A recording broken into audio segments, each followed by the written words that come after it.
Every expert said this village would be dead in 30 days. They were wrong. The village of Soro sat at the heart of the great savannah, and the drought came quietly, without warning. First the rains were late, then the river began to shrink, then the crops died, the cassava, the yam, the maize, the sorghum, all of it turning brown, dying in the ground. The kingdom of Bura to the north had fallen, the kingdom of Mensa to the east, leaving, the kingdom of Volta to the west, gone. 3 kingdoms, all fallen, all around them. Chief Atto closed his eyes, then opened them, and said 4 words: "We are not leaving." Not everyone agreed. Kofi, tall, strong, practical, stood in the square. 3 kingdoms with more than us have fallen. What makes us think we can survive what they could not? Then a voice cut through, old, quiet, sharp as a blade. "Sit down, Kofi, and listen." Mama Adwa, the oldest woman in Soro, back bent, hands twisted, eyes almost white, but when she spoke, everyone listened. "I was born in a drought," she said, "and my grandmother told my mother, the ones who run from the drought carry it with them, but the ones who stay and fight find what the drought was hiding. Now, someone help me stand. I have something to show this village." She led them east, into the bush, 20 minutes, to the base of a rocky hill. "Dig here," she said. Kofi looked at the dry ground. "There is nothing here, Mama Adwa." "I did not say it was wet. I said dig. My grandmother showed me this place when I was 7. I have been waiting 80 years to tell someone. Now dig." For an hour they dug into hard, rocky ground, finding nothing, until one young man hit something different, darker, cooler. He dug faster, and water appeared. A thin trickle, then a steady flow, then a stream, cold, clear, ancient. The men stared, then wept. Then Kofi, stubborn, practical Kofi, sat on the ground, put his face in his hands, and shook. Mama Adwa had known this was here for 80 years.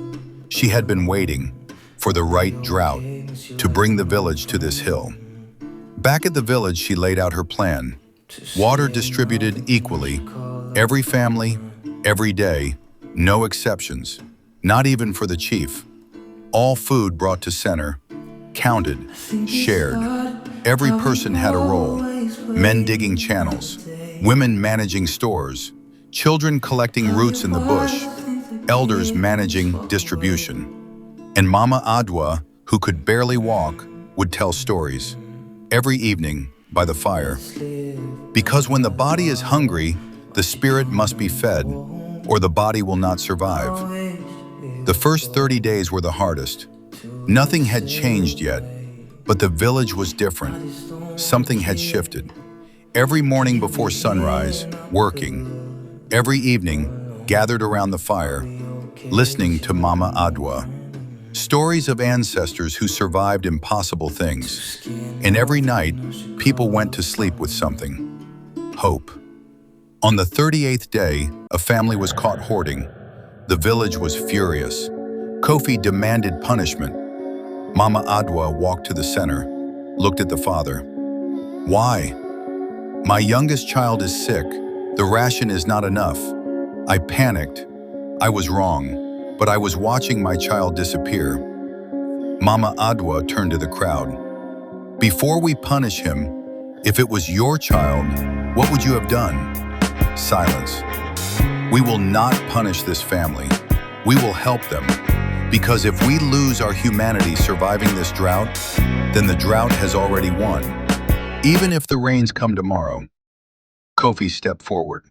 "Half my ration goes to the sick child, starting today." One by one, others followed. The Mensa father fell to his knees, and Mama Adwa whispered to the chief beside her, Now we will survive." On the 45th day, 30 strangers arrived from the fallen kingdom of Bura, thin, exhausted, nowhere to go. Chief Atto looked at his people. Then at Mama Adwa, she gave him the smallest nod. You will not move on tomorrow, the chief said. You will stay and work and eat the same as everyone else. Welcome to Soro. More strangers came, from Mensa, from Volta, each time welcomed. Each time the food stretched further. Each time the village grew and survived. On the 67th day, Mama Adwa did not come to the fire. The chief found her lying on her mat. I am tired, she said, very tired. I think my work here is almost done. Do you smell that? She asked. The chief paused, breathed in. Something wet, something cool. He walked to the door.